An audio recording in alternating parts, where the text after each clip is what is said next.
Hello there everybody. Have you ever found yourself locked out of your own premises?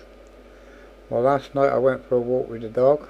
Without thinking, I decided to go out the front door, so just left the little bolt on the bottom of the door on and never locked the main lock. Without thinking, I took the keys out of the box, but I took the car keys and not the house keys. Anyway, when I come back, I realised as I was walking around the walk that I'd done, I figured out how to get in.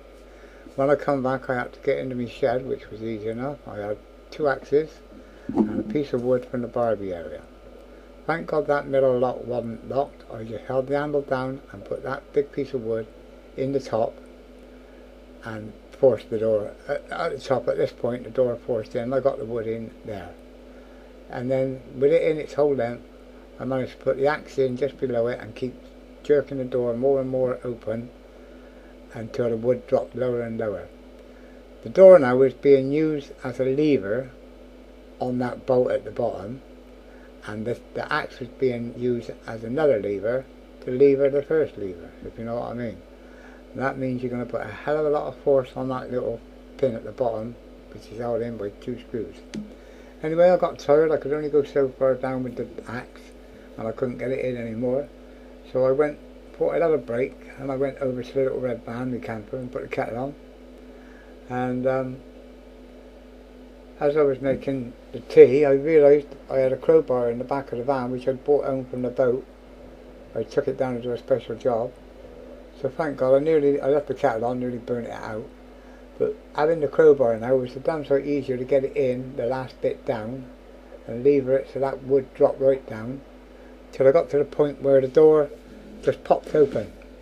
Up to this point now, I've made no noise because my neighbours don't really like me because I moan at every noise they make, and they'd love to have seen me locked out to have a good laugh. So the other neighbour on this side was actually in his garden, never even heard me breaking in. Well, the next day I took this video, and here's the damage I've done. At the top there, the damage isn't too bad because the door, as I said, I pushed open by hand. But the further down the door you come, the door started coming in till it was right in here against this other door frame, and the leverage down the bottom was fantastic, but you can see the marks that the chopper made to work its way down. Anyway, it eventually got to the bottom, and the force was so great the door just popped open. Then the loud bang was a quick sharp bang. Anybody hearing it wouldn't have even realised or thought of what it was. But the door popped open, and as I say, I was so grateful to be back indoors. Anyway, I'll never make that mistake again in future. I won't just leave the bolt on. I'll always put the lock on. That way I've got the key in my hand. I know I've locked the door, and if I go out the front door, I know I've got the key to get back in. The other error I have made in the past is I've left the bolt on as well, and when I come home, I come round the back to get in, and the bolt's on, and I've had to leave the dog out the back while I've gone round the front and let myself in the front door. But there's the keys. Whether I put the keys on the wrong hole, on the wrong hooks, I don't know. Well, I got back in and I was grateful.